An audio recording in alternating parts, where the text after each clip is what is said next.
अस्सलाम वालेकुम। Controversy today के साथ आपकी खिदमत में हाज़िर हैं। जैसा कि आपको मालूम कि अब तक की अहम ख़बरें और इन ख़बरों पर हमारे तबसरा निगारों की राय। तबसरा निगारों के तारुफ़ से पहले आज के मौज़ूआत का तारुफ़ आपसे करवाते चले।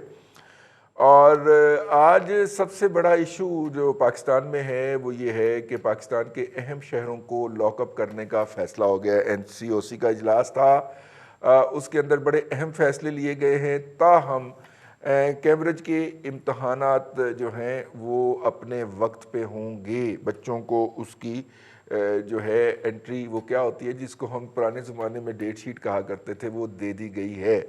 और उसके बाद जो पाकिस्तान वाहिद मुल्क है जनूबी अफ्रीका के अंदर जिसके अंदर ये इम्तहानात होंगे। लेकिन भारत के अंदर कोरोना जो है वो दुनिया के तमाम रिकॉर्ड तोड़ गया है।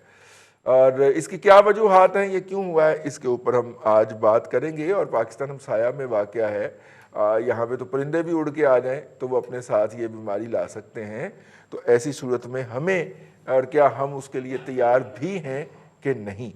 और कल से वो इंडिया नीड ऑक्सीजन का टॉप ट्रेंड चल रहा है, इंडिया के अंदर भी पाकिस्तान के अंदर भी। इसके अलावा वहाँ पे वो तस्वीर बड़ी वायरल हुई है जिसमें वो उनकी जो जलाने की जो होती है वो, हाँ जी, उनकी जो डेड बॉडीज जलाने की जो होती है वो जगह नहीं मिल रही। वो शमशान घाट जो है, अर्थी जो है ना, अर्थियाँ जलाने की जो शमशान घाट है उसमें जगह नहीं है।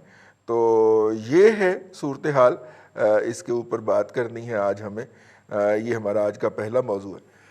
दूसरा मौजू ये है कि इंटरनेशनल मीडिया इसरार करी जा रहा है। पहले ब्लूमबर्ग ने रिपोर्ट दी, ब्लूमबर्ग अमेरिका का बहुत रिस्पॉन्सिबल मीडिया है और नॉर्मली वो बिजनेस एंड फाइनेंस की खबर देता है, लेकिन साड़ी बारी उसने पॉलिटिक्स की खबर दे दी। और उसमें उसने अल्फाज इस्तेमाल किए कि जो हैं जनरल कमर जावेद बाजवा साहब डेस्परेट हैं कि किसी तरह से मोदी और इमरान खान की मुलाकात हो जाए। अच्छा, उसके बाद फिर खलीजी अखबारात ने ख़बरें दी और उसके बाद जो दुनिया का सबसे क्रेडिबल अंग्रेज़ी का बिज़नेस का अखबार है फिर बरतानिया का फाइनेंशियल पोस्ट और फाइनेंशियल टाइम्स ने भी ख़बर दी। और ये सारी ख़बरें यही हैं कि पाकिस्तान की खुफिया एजेंसी ISI और भारत की जो राह है उसका कश्मीर के हवाले से मुज़ाकरात हो रहे हैं। अब एक तो ये बात समझ नहीं आ रही कि अगर मुज़ाकरात होने भी होंगे तो डिप्लोमेट के होंगे। उधर से वो जो हमारे कौमी सलामती के मुशीर हैं मोईद यूसुफ साहब, वो चिट्टा कोरा मुकर गए ने कि मेरा तो कोई इन मुज़ाकरात से ताल्लुक़ ही नहीं है। और ये जो हमें जो इंटरनेशनल मीडिया जी, और वो साथ में ये भी कह रहे हैं कि 2018 से ये इन दोनों अफवाज के रा और ISI के ज़रिए राब्ते थे। ये बहुत बड़ा इल्ज़ाम है। ISPR ने इसकी शदीद तरीके से एक अपना इनकार किया है और वो इनकार भी उन खबरों में लगा हुआ है। लेकिन जब एक दफ़ा इनकार हो गया है तो इसरार क्यों जारी है। और फिर इंसिडेंटली जिस दिन पाकिस्तान के वज़ीर ख़ारजा जनाब शाह महमूद कुरैशी ऑफ मुल्तान मुत्तहिदा अरब घूमते फिरते मुत्तहिदा अरब अमारात पहुँचते हैं यूरोपियन यूनियन से हो के इधर उधर से होते हवाते हैं, तो उसी दिन भारत के वज़ीर ख़ारजा भी पहुंच जाते हैं। और फिर वो जब हमने उनसे कहा कि जनाब, वो तो कहते हैं पाकिस्तान का दफ्तर ख़ारजा और इंडिया का दफ्तर ख़ारजा दोनों कहते हैं कि कोई मुलाकात नहीं है। तो उन्होंने कहा कि जी एक डिनर होगा जो कि वहाँ के वज़ीर ख़ारजा जो हैं वो देंगे और उसके अंदर फिर दोनों इन्वाइटेड होंगे, तो वहाँ पर मुलाकात हो ही जाती है ना। आगरा में भी तो जाके मुशर्रफ ने वाजपेयी को सलूट मार लिया था ना, ठीक है। तो यहाँ पर भी कुछ हो जाएगा, आप देखते रहिए इस बात को। खैर, पता नहीं हम क्या देखें क्या ना देखें, किसकी माने किसकी ना माने, इसके ऊपर बात करेंगे। आज के मेहमानों का आपसे तारुफ करवाते चले। आज हमारे साथ लाहौर स्टूडियो में मौजूद हैं जनाब अरसलान रफ़ीक भट्टी साहब, हमदम दरीना हैं, सीनियर सहाफ़ी हैं। बहुत शुक्रिया सर आपका तशरीफ़ लाने का। और फ़ोन लाइन पे हमें ज्वाइन करेंगे जनाब लतीफ़ चौधरी साहब, एक्सप्रेस न्यूज़ से आप मुंसलिक हैं और उनके एडिटोरियल पेज को लुक आफ्टर करते हैं। बहुत शुक्रिया चौधरी साहब। और ब्रिगेडियर इमरान मलिक साहब जी हमें ज्वाइन करेंगे, दिफाई तजिया निगार हैं, वो स्काइप के ऊपर ज्वाइन करेंगे। अगर स्काइप से वीडियो आ पाई, वरना आप ऑडियो पे गुजारा कीजिए। तो गुफ्तगू का आगाज़ जो है वो लतीफ़ चौधरी साहब से करते हैं। चौधरी साहब, भारत के अंदर वो जो कुंभ का मेला होता है, सुना है उससे बहुत ज्यादा कोरोना फैल गया है जी, और सारे रिकॉर्ड तोड़ी जा रहे हैं। हमारे यहाँ सारे ही मेले जा रही हैं सर। जी रिजवान साहब, पहली बात तो ये है कि इंडिया को भी वही बीमारी लाहक है जो हमें थी, जो मेरा ख्याल, जो एक इंतहा पसंदी का जो इंडिया के अंदर जो परवान चढ़ा, उसी का रिजल्ट ये है कि कुंभ मेला उसका आगाज कर दिया गया। हालांकि वहाँ पे मुख्तलिफ हलकों ने जो उनके सोशल एक्टिविस्ट हैं, उन लोगों ने ये तंबीह भी गवर्नमेंट को की कि भी ये आप ये क्या कर रहे हैं। और इस लिहाज से देखा जाए तो इससे तो बहुत आपने कोरोना के लिए इजी माहौल फराहम कर दिया।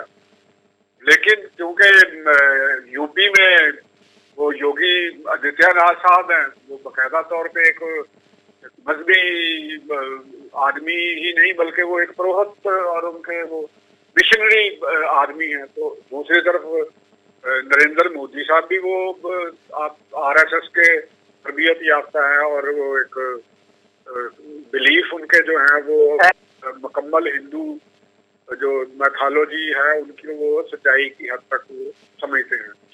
तो जब इस किस्म का जो माइंड सेट है वो ताकत में आ जाए, पावर उनके कंट्रोल में आ जाए, तो फिर वहां पे मंतक, इस्तेदलाल, साइंटिफिक थिंकिंग वो उसकी अहमियत खत्म हो जाती है। तो इसी अकीदे की बुनियाद पे उन्होंने कुंभ मेले को इजाजत दे दी और यहाँ पे लाखों लोग आते हैं, वो इसमें पार्टिसिपेट करते हैं। उस वजह से आप देखें किसी को रोक ही नहीं सकते। वो इतने अगर लाखों लोग वहाँ पे आते हैं और ये तकरीबन महीने से ज्यादा ये जारी रहता है किसी न किसी शक्ल में। और यहाँ पे वो दरिया में नहाते हैं और पता नहीं क्या से क्या, और कंधे से कंधा, जिसको खौआ से खौआ कहते हैं, वो चल रहा होता है वहाँ। इसका रिजल्ट इंडिया ने भुगता है। ये अब बल्कि पूरी दुनिया के सामने ये चीज सामने आ गई कि हम लोग जब अकायद के सहारे अगर हम पॉलिसियां बनाना शुरू कर देंगे ना, तो उसका नतीजा ये तबाही, बर्बादी और हर तरफ मौत की शक्ल में हमें नजर आना शुरू हो जाएगा। पॉलिसीज बनती हैं फैक्ट्स के ऊपर, हालात जो हमारे सामने मौजूद होते हैं उनको देख कर कि यहाँ पे कौन सी चीज कारीगर है, क्या नहीं करना चाहिए, क्या मामला करना चाहिए। देखें कितने एक अलमिया की बात है कि हिंदुस्तान वो मुल्क है जिसकी AstraZeneca जिसमें वो पार्टनर है ऑक्सफोर्ड के साथ, जो एक इफेक्टिव वायरल मेडिसिन है, उसके बावजूद वहां पे इतनी अमवात का होना, ये एक मुझे तो अगर भारत में होते और भारत की जो अगर ये जमात कांग्रेस और दीगर जमातें, इनको तो इनसे इस्तीफा तलब करना चाहिए कि इतनी ज्यादा नेग्लिजेंस उन्होंने की है कि बाकी इर्द गिर्द के ममालिक का भी उन्होंने ख्याल नहीं किया। सिर्फ क्यों कि वो एक अकीदे को हकीकी सच मानते हैं। उन्होंने इस चीज को मद्देनजर नहीं रखा। जब हुक्मरान और जो पॉलिसीज के ऊपर बैठे हुए लोग होंगे, जब वो ये चीज सोचना शुरू कर देंगे, तो फिर उस मुल्क का अल्लाह ही हाफिज है। तो ये इंडिया के साथ वही कुछ हुआ है। अगर वो जिस तरीके से वो निकल आए थे पहले, इस सूरत हाल से वो निकल गए थे, बड़ी तेजी से उनको वैक्सीन वहां पे लग रही थी। सूबाई हुकूमतों ने भी उस मामले में उनके साथ बड़ा काम किया है। लेकिन फिर वहां पे जो रियासती असम्बलियों के इलेक्शन हुए, वो उनकी भी इजाजत देते रहे कि वो एक सीट पे 2 नशिस्तों पे इलेक्शन हो तो फिर तो ठीक है। अगर आप पूरी सूबाई असम्बली के वहां पे रियासती असम्बली के इलेक्शन होंगे तो वहां पे आप लोगों के कट को तो नहीं रोक सकेंगे, ना किसी को टच करने से रोक सकेंगे। तो ये एक ऐसी एक बीमारी है जिसका मेरा ख्याल है कि मॉडर्न वर्ल्ड के पास कोई हल नहीं। यूरोप, अमेरिका, बिल्कुल अभी तक चीफ चौधरी साहब जी इसके मुख्तलिफ वेरिएंट्स आ रहे हैं और फिर वो वैक्सीन भी जो है उस हवाले से उसके अंदर भी कोई तरमीम हो रही हैं। अभी तक वो फुल एंड फाइनल जो होता है वो नहीं हो पा रहा। और अब जो इंडियन वेरिएंट आया है दुनिया के अंदर, ये कहा जा रहा है कि ये अभी तक इसको काउंटर करने के लिए कोई वैक्सीन नहीं है। तो देखते हैं क्या होता है। चलते हैं ब्रिगेडियर साहब की तरफ। ब्रिगेडियर इमरान मलिक साहब, ये जो इस वक्त सूरत हाल हमें नज़र आ रही है सर इंडिया के अंदर, और ज़ाहिर है कि यहाँ से कुछ किलोमीटर दूर ही उनका बॉर्डर शुरू हो जाता है, और पंजाब या पंजाब से मुल्हिका इलाके जो है इसकी मेन कंसंट्रेशन है सर।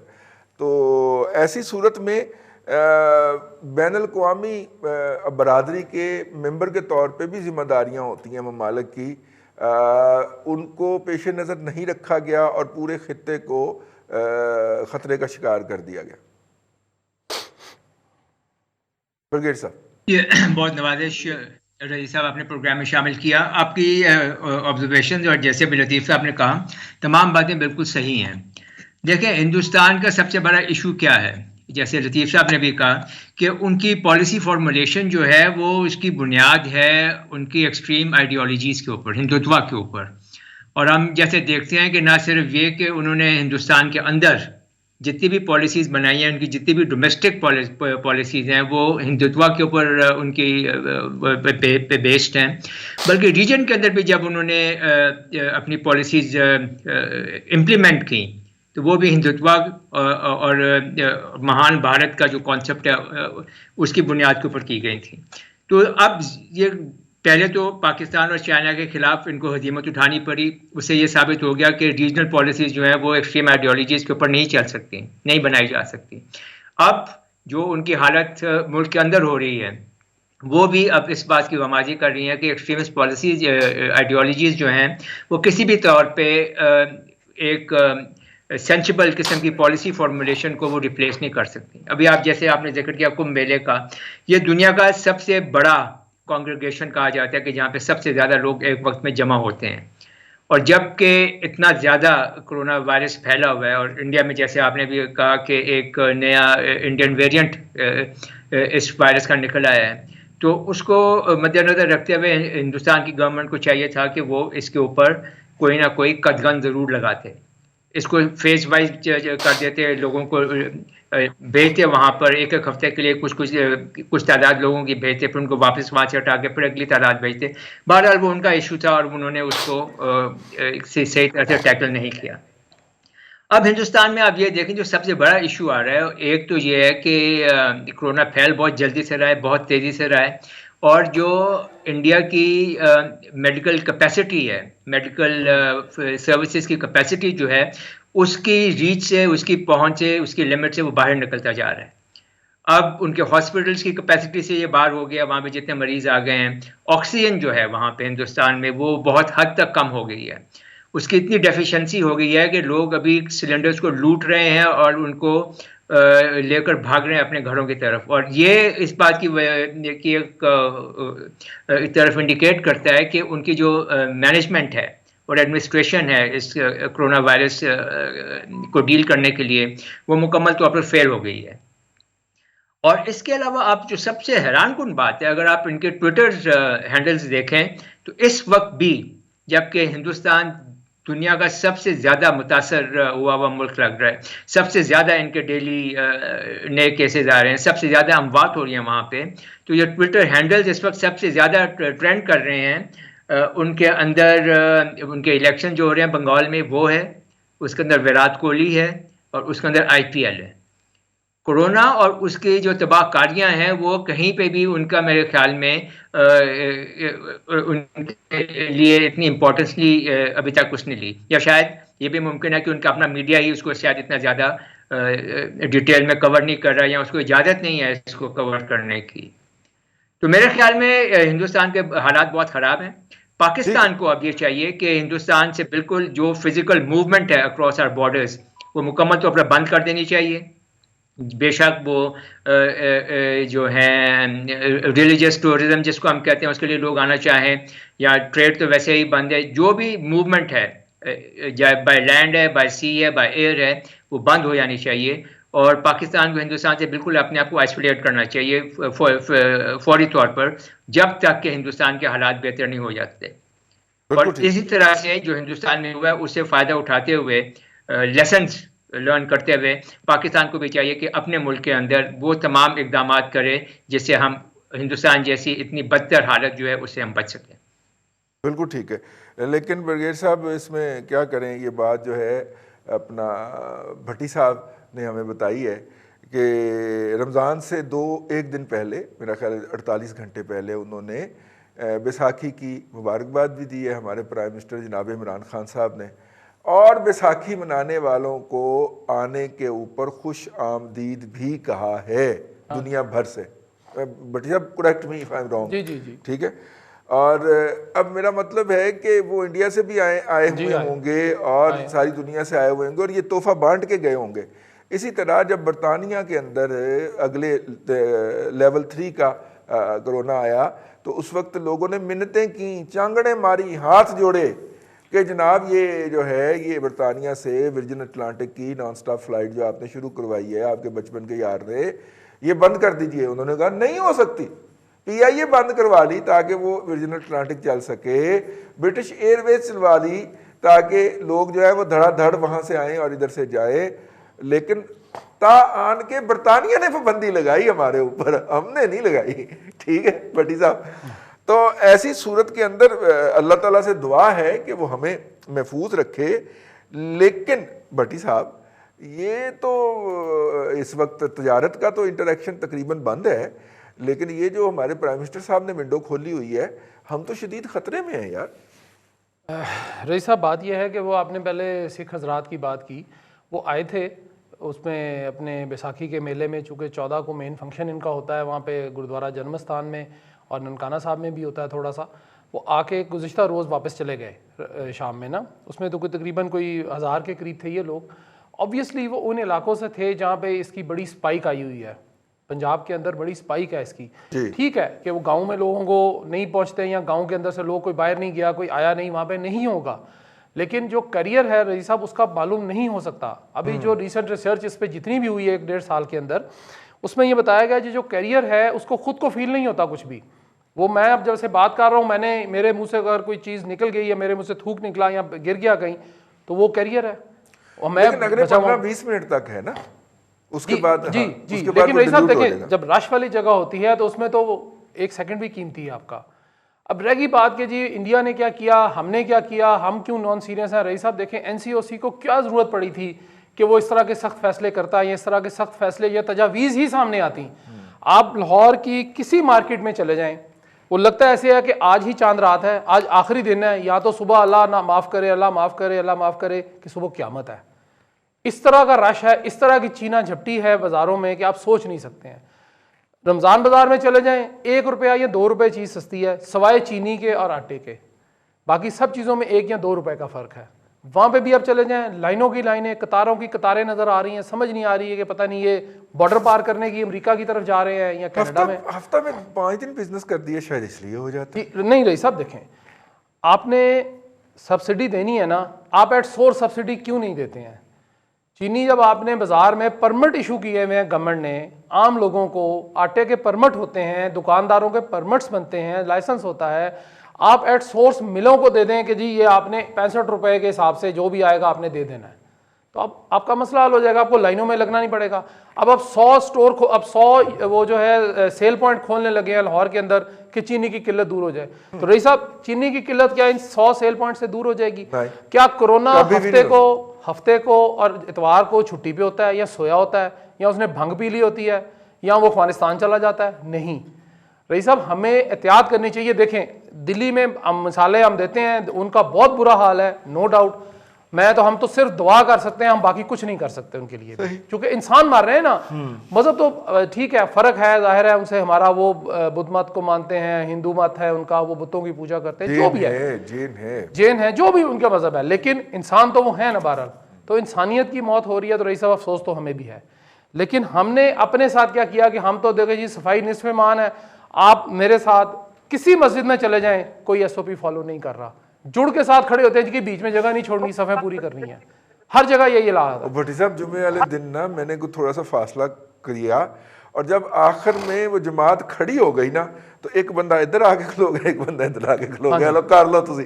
वो नहीं कर लोग ध्यास करते, आप किसी मस्जिद में चले जाएं। रईस साहब बात ये है कि हमें ये बात मान लेनी चाहिए कि ये बीमारी है। 100 से 125 बंदा पिछले 1 वीक से रोजाना की बुनियाद पे मर रहा है। ये पाकिस्तान के अंदर मैं बता रहा हूँ आपको, जी, पंजाब 100 से बढ़ गया।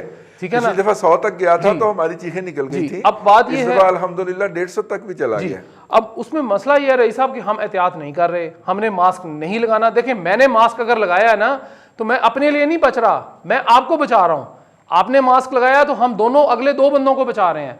और उसमें आपकी टेस्टिंग, अभी पहले था जी कि हमने इतने लोग टेस्ट कर लिए, इतने टेस्ट कर लिए, अभी लोग टेस्ट कराने जा ही नहीं रहे हैं। ठीक है। उसमें रीज़न ये है कि हमें कम से कम ये ख्याल करना चाहिए कि हमें ये इस वायरस को अगर शिकस्त देनी है तो रईस साहब वो 5 दिन में भी आप थोड़ा सा मुहतात रहें। आप ये क्यों नहीं करते हैं कि 5 दिन में 5 बिजनेस हैं आपके, जूता है, कपड़ा है, खाने पीने का, बाकी सारा कुछ है, आप उसको डिवाइड कर दें कि जी इस दिन ये खुलेगी मार्केट, इस दिन ये खुलेगी, इलेक्ट्रॉनिक्स की आज खुलेगी, अगले दिन नहीं खुलेगी। वो आप 1 दिन कर लें उस पर काम, आप 2 दिन कर लें। आपने 5 दिन करके मुझे बताइए कि सिंध में जुमा और इतवार जो है वो बंद रहेगी, हफ्ते को क्या वो बीच में क्या करेंगे? अजीब मंतक है।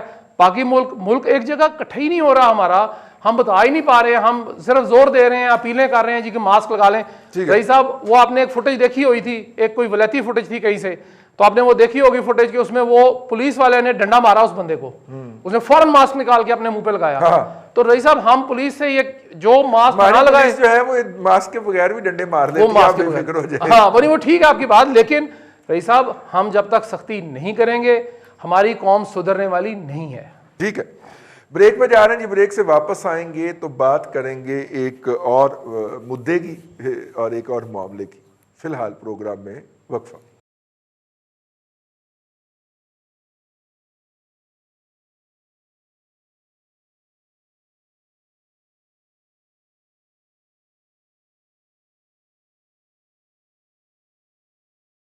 Welcome back. कंट्रोवर्सी टुडे के अंदर आपको एक मरतबा फिर खुश आमदीद कहते हैं। इस मौजू पे बात करेंगे हम जो आलमी मीडिया कह रहा है कि पाकिस्तान और इंडिया के दरमियान मुज़ाकरात हो रहे हैं और उसमें कश्मीर और दूसरे तमाम मामला शामिल हैं।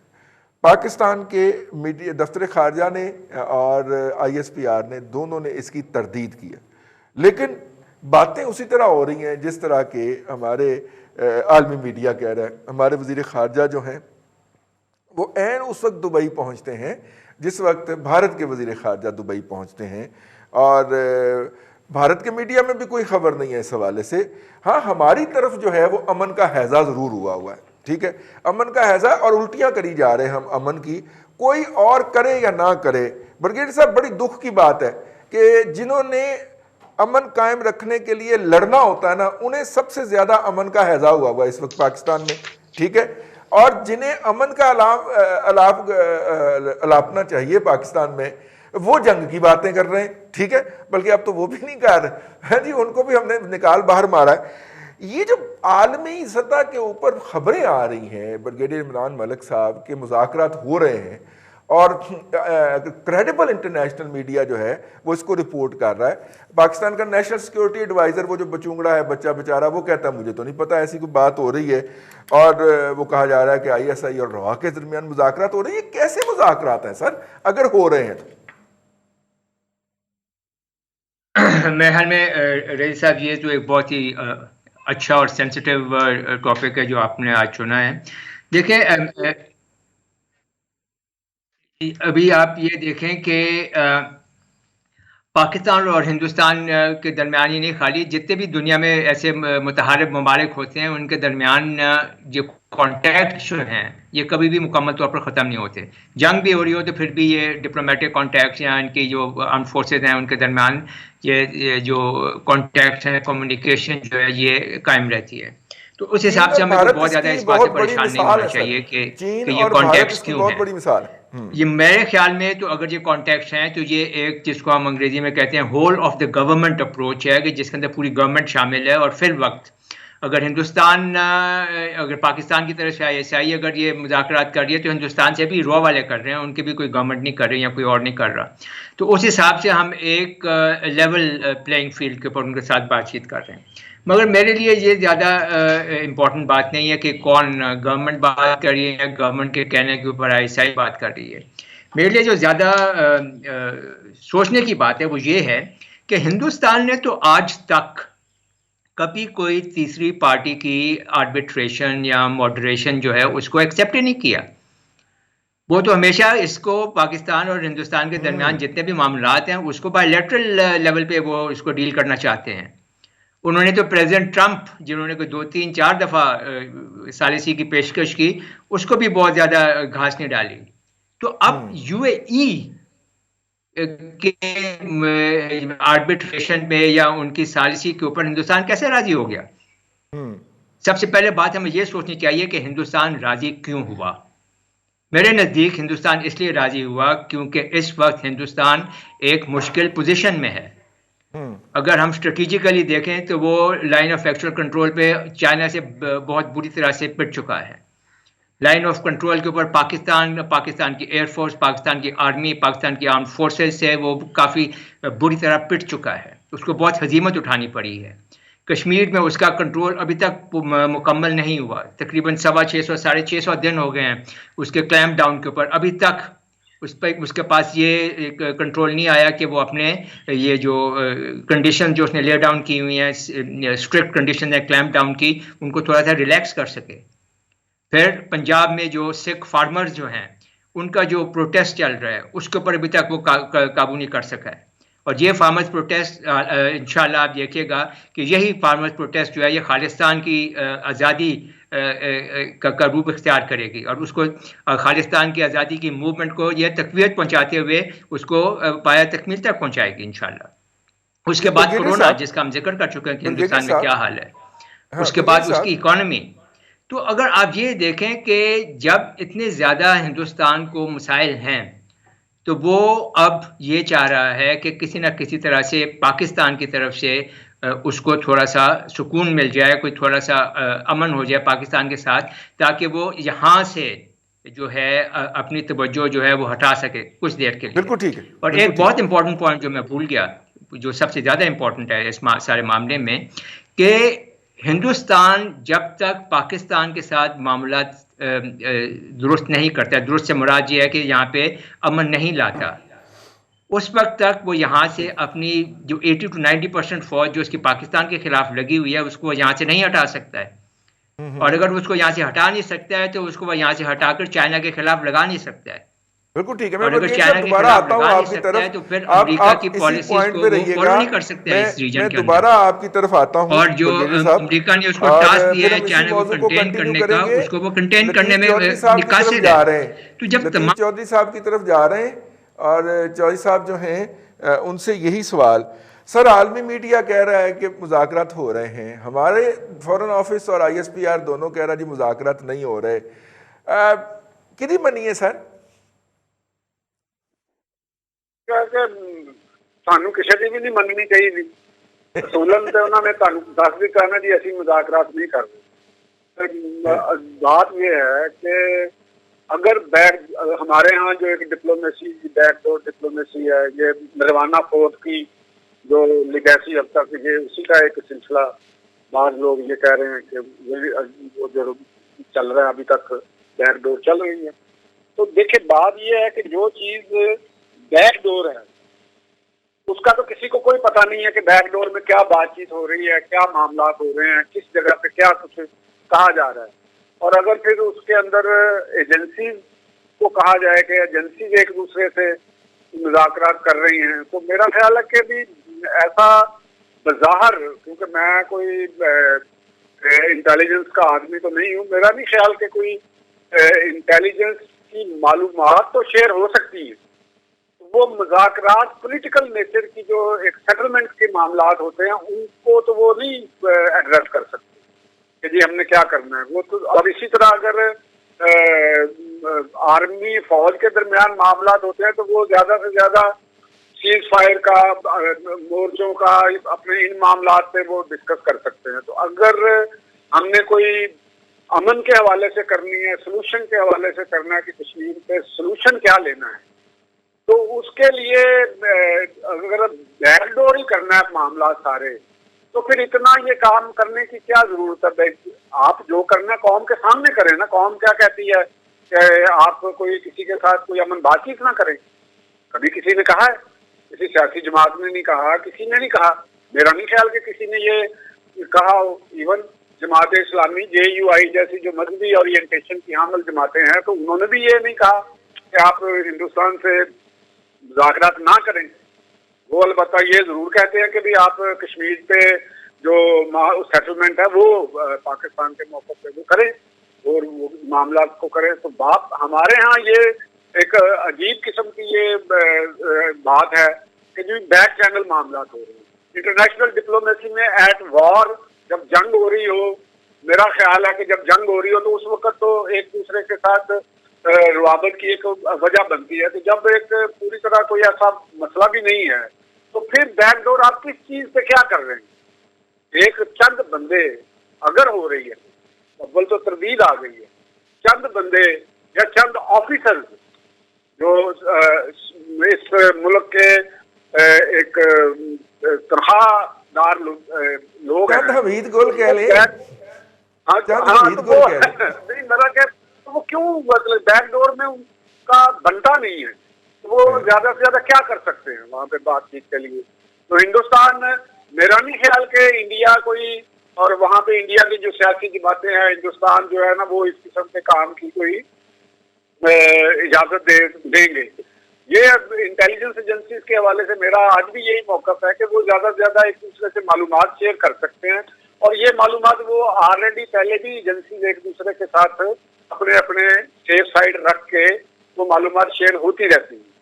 तो अगर हमने इंडिया के साथ कोई मुज़ाकरात करने हैं, किसी चीज के करने हैं, हमारे वजीर आजम साहब जो हैं वो मोदी साहब को टेलीफोन कर करके थक गए तो उसने टेलीफोन ही नहीं उठाया।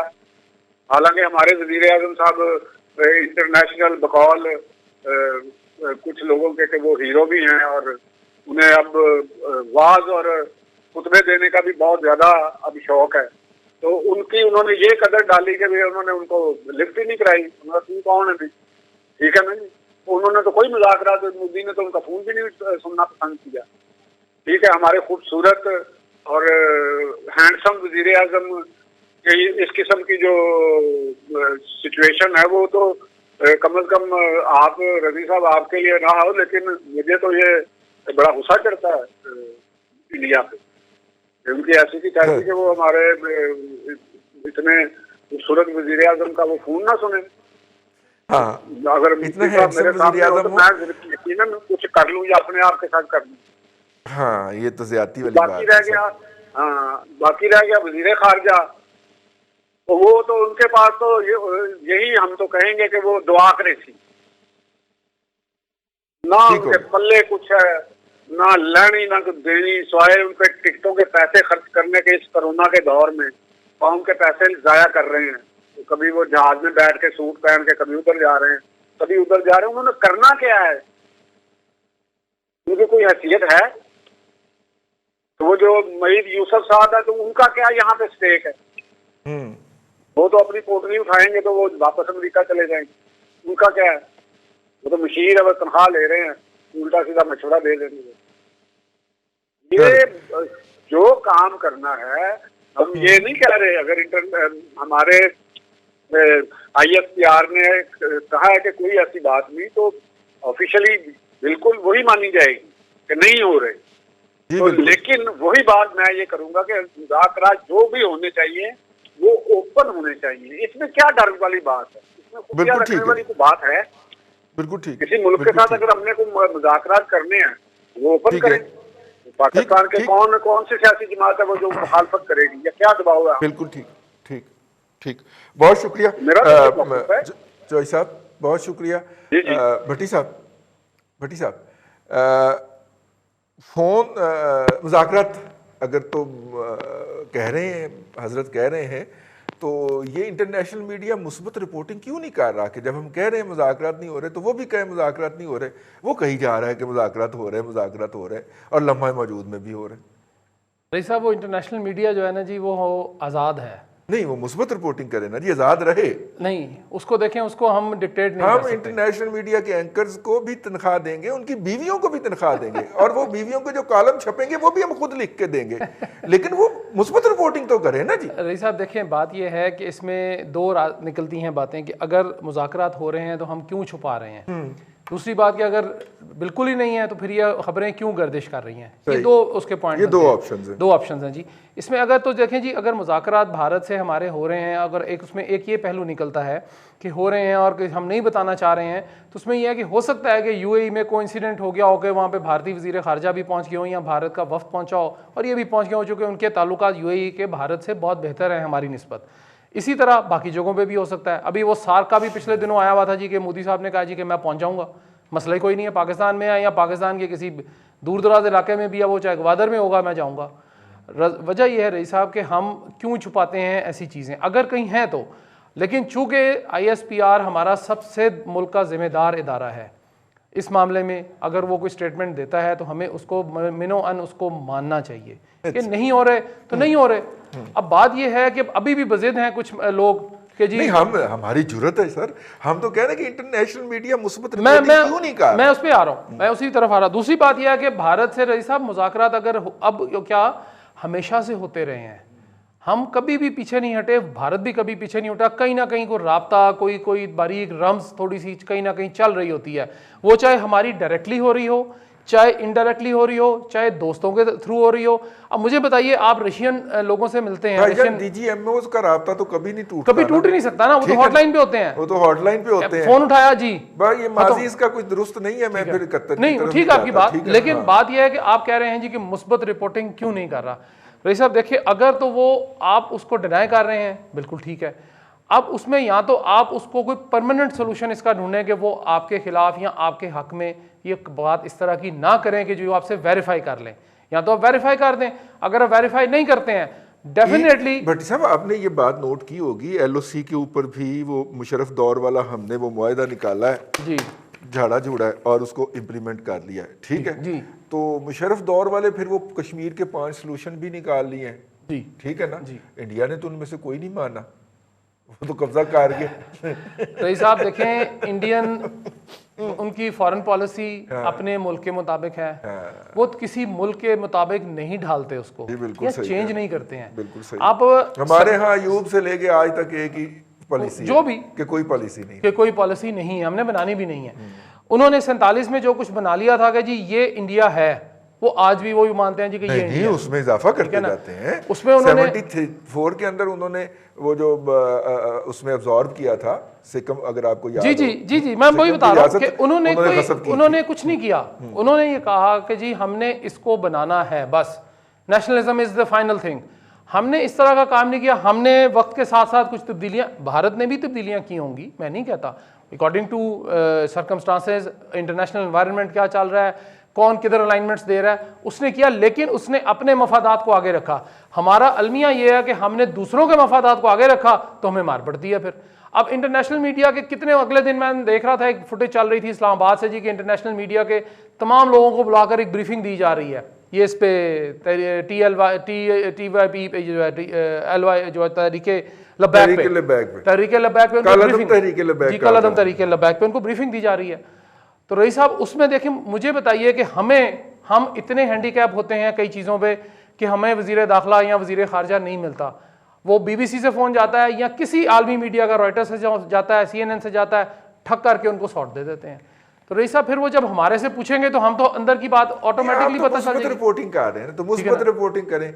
एक दिन पहले तक जो है वो TLP जो है वो गद्दार होती है, वो राह की एजेंट होती है, उसके लिए 12 घंटे पहले है 12 घंटे पहले उसका ना इंडिया से 2.5 लाख ट्विटर हैंडल भी ऑपरेट कर रहे होते हैं, और 12 घंटे के बाद वो बहुत अच्छे अमन पसंद लोग होते हैं, उनके बयानात चलाए जा रहे होते हैं। जी यार आप मुस्बत रिपोर्टिंग किया करें ना, रियासत जैसे यू टर्न मारे आप भी यू टर्न मारिए करें। एक तो आपका ना साबन स्लो है वैसे रईस साहब, वो साबन का भी मसला है। दूसरी बात यह है कि जहां से रियासत यू टर्न लेती है ना, उसके बाद वो उसको बंद कर देते हैं। वो हमें दस्ते ही नहीं है कि यू टर्न यहाँ से लेना, वो वहां पे दीवार लगी होती है, हम अगली तरफ जाते हैं, आगे से सारा रास्ता पहले ही बंद हुआ होता है, उसके बाद हम कहीं दाएं में, तो वक्त की दौड़ है ना, वक्त की दौड़ है, हम कहीं दाएं बाएं हो जाते हैं। अब वजह सिर्फ रईस साहब ये है कि हम इंटरनेशनल मीडिया को कंट्रोल नहीं कर सकते, ना ही वो कंट्रोल होने वाले लोग होते हैं। ठीक है। वो हमारे दारुल खिलाफे में बैठकर हमारे खिलाफ खबरें देते हैं, आप उनका कुछ भी नहीं कर सकते, चूंकि वो इंडिपेंडेंट लोग हैं, उनको पता है कि जिन्होंने रिपोर्टिंग कैसे करनी है, हम उनको नहीं रोक सकते। लेकिन हम अपना मौकफ कम अज कम पुरजोर तरीके से भरपूर तरीके से और बहुत अच्छे तरीके से, और जहां जहां हम कर सकते हैं हमें वहां करना चाहिए। वैसे यार कमाल की बात है कि हमें अपना मौकफ देने के लिए मिलता भी कौन है, और वो शख्स जो अपने मरे हुए बाप के अंगूठे लगवाते हुए पकड़ा गया था, जेल में रहा था, उसकी वेबसाइट मिलती है ग्लोबल विलेज स्पेस, और हम उसकी बीवी को इंटरव्यू दे के खुश हो जाते हैं। आप हमें दाद दें, हमें ठीक है, वो ग्लोबल विलेज स्पेस नामी वेबसाइट को कुछ 4 बंदे पाकिस्तान से बात। रईस साहब एक तो जो है ना आप ना हमारे बड़े बड़े अफसरान वहां पे बैठे इंटरव्यू बहुत ज्यादा खिलाफ हो गए हैं। देखिए आप जो है ना बहुत ज्यादा बायस हो जाते हैं कई लोगों के बारे में। देखिए उनको जिन्होंने अंगूठे लगवाए हैं रईस साहब, वो वैसे कितने स्मार्ट आदमी आप देखें, ठीक है ना, और वज़ीर आज़म के फेवरेट भी हैं। आप उनको इस नंबर पे भी तो दें ना कि वाहिद बंदे हैं जिनकी आज तक वज़ारत तब्दील नहीं हुई है। ये तो आपने बात दुरुस्त कही है। और हमारे वजीर आजम को कोई आलमी मसला दरपेश हो ना, तो वो अपने 4-5 चमूने जो यूट्यूबर्स हैं उनको लेके बैठ जाते हैं और बताते हैं कि जी मैं बहुत अहम डिस्कशन कर रहा हूँ। कमिंग बैक ब्रिगेडियर साहब को आखिर में ले लूँ। ब्रिगेडियर साहब, आप मैंने ट्विटर पे फॉलो कर रखा है परवीन सानी साहब को, वो इंडिया के बड़े मारूफ जो हैं, वो डिफेंस एनालिस्ट हैं। उन्होंने कल एक ट्वीट किया है।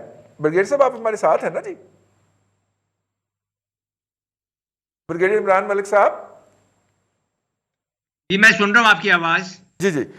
वो परवीन सानी साहब ने ट्वीट किया है कि अगर भारत ने 5 अगस्त वाले अपने जो हरकत थी, यानी कि कश्मीर का स्टेटस खत्म करने वाली, अगर उसको रिवर्स नहीं किया तो फिर 2 फ्रंट वॉर जो है वो इनएविटेबल है, यानी कि लाजम करार पाई गई है अगर वो इसको रिवर्स नहीं करता।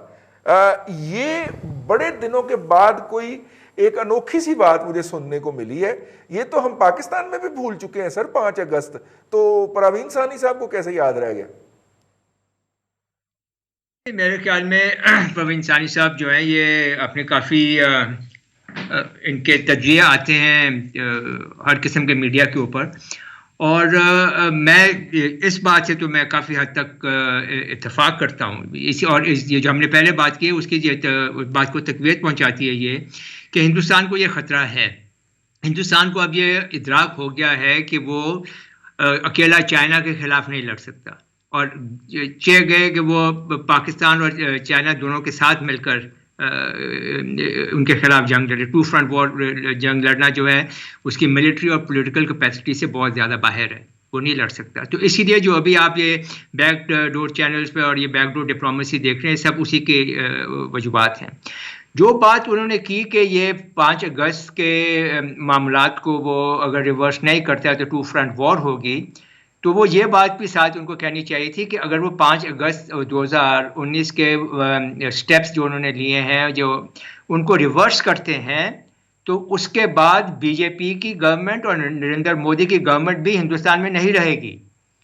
वो अब एक इतनी एक्सट्रीम स्टेप ले चुके हैं कि अब वहाँ से उनका वापस पलटना उनके लिए एक पॉलिटिकल सुसाइड होगी। तो वो अब बहुत एक जिसको हम लिखाई में कहते भी रहे हैं कि स्ट्रेटेजिक कल डिसैक या स्ट्रेटेजिक बंद गली में फंस गए हैं। अगर वो कश्मीर से अपने जो तमाम स्टेप्स हैं उनको रिवर्स करते हैं तो उनकी पॉलिटिकल स्टैंडिंग जो है हिंदुस्तान में ख़त्म हो जाएगी। अगर वो इसको कंटिन्यू करते हैं, क्लैम्प डाउन कंटिन्यू करते हैं, तो फिर जंग का ख़तरा जो है वो ज़्यादा हो जाएगा। और प्रवीण सानी साहब तो कहते हैं कि 2 फ्रंट वॉर, मैं इसको कहता हूँ 3 फ्रंट वॉर, एक चाइना के खिलाफ, एक एक पाकिस्तान के खिलाफ, और तीसरा फ्रंट वो होगा जब ये ऑक्यूपाइड जम्मू एंड कश्मीर जो है ये डिस्टेबलाइज होगा और वहाँ की जो फ्रीडम मूवमेंट है वो जोर पकड़ेगी। तो जो इनकी बेस ऑफ ऑपरेशंस है चाइना के खिलाफ और पाकिस्तान के खिलाफ, वही सारी डिस्टेबलाइज हो जाएगी। तो इनको एक तीसरा फ्रंट, इंटरनल फ्रंट भी इनको संभालना पड़ेगा। तो हिंदुस्तान जो इस वक्त बहुत मुश्किल पोजीशन में है, और मेरे ख्याल में अगर हम उनसे बातचीत कर रहे हैं तो हमें हिंदुस्तान को कोई एक आसान रास्ता नहीं देना चाहिए इस मुश्किल से निकलने का। उसको इसकी कीमत अदा करनी चाहिए। अगर मिलिटरीली नहीं तो सियासी तौर पर, डिप्लोमेटिक तौर पर हिंदुस्तान को इसकी कीमत अदा करनी चाहिए। हमें हिंदुस्तान को एक इजी वे आउट नहीं देना चाहिए। और ये बात जो है अगर हम बातचीत कर रहे हैं तो फिल वक्त अभी हो क्या रहा है, लाइन ऑफ कंट्रोल के ऊपर सीज फायर हो गया है, फायरिंग बंद हो गई है। हिंदुस्तान के ऊपर प्रेशर जो था कश्मीर को के इशू को रिजॉल्व करने का, वो कहीं से भी हमें नज़र नहीं आ रहा है कि उस पर पड़ रहा है। तो उसने इसमें एडवांटेजेस सारे हिंदुस्तान को जा रहे हैं। तो पाकिस्तान को ये चाहिए कि किसी भी सूरत में वो बेशक डिप्लोमेटिक कॉन्टैक्ट्स, इंटेलिजेंस वाले के जो कॉन्टैक्ट्स हैं वो जारी रखे, मगर without prejudice to Pakistan national interest. Pakistan के नेशनल इंटरेस्ट का कोई नुकसान नहीं होना चाहिए। और पाकिस्तान का नेशनल इंटरेस्ट इस वक्त यही है कि कश्मीर के अंदर जो भी उन्होंने ये जो इकदाम उठाए हैं 5 अगस्त 2019 वाले, वो वापस रिवर्स हों। उसके बाद पाकिस्तान को इनसे खोलकर आमने सामने बैठकर बातचीत करनी चाहिए। बहुत शुक्रिया ब्रिगेडियर इमरान मलिक साहब, लतीफ़ चौधरी साहब और रसलान भट्टी साहब। आज के प्रोग्राम से इतना ही। अगले हफ्ते में फिर आपसे मुलाकात होगी नए प्रोग्राम के साथ। अगर ये मुज़ाकरात हो रहे हैं और इस दफ़ा फिर कोई दिफाए पाकिस्तान कौंसल मुजाहरे क्यों नहीं कर रही, क्योंकि अमन की आशा भी जो थी जिन्होंने शुरू करवाई थी वही ये मुज़ाकरात भी कर रहे हैं। और अगर वो ये मुज़ाकरात कर रहे हैं तो अल्लाह करे कि इनको कामयाबी मिले, खित्ते में अमन आए, और हमें नहीं तो कम अज़ कम अपनी 5वीं पुश्त की दोगली बलागी जंग के मुजाहिदीन को ही इसके बारे में कोई अपडेट दे दें। आज के लिए इतना ही। परसों आपसे फिर मुलाकात होगी। अपना ख्याल रखिएगा। अल्लाह हाफिज़।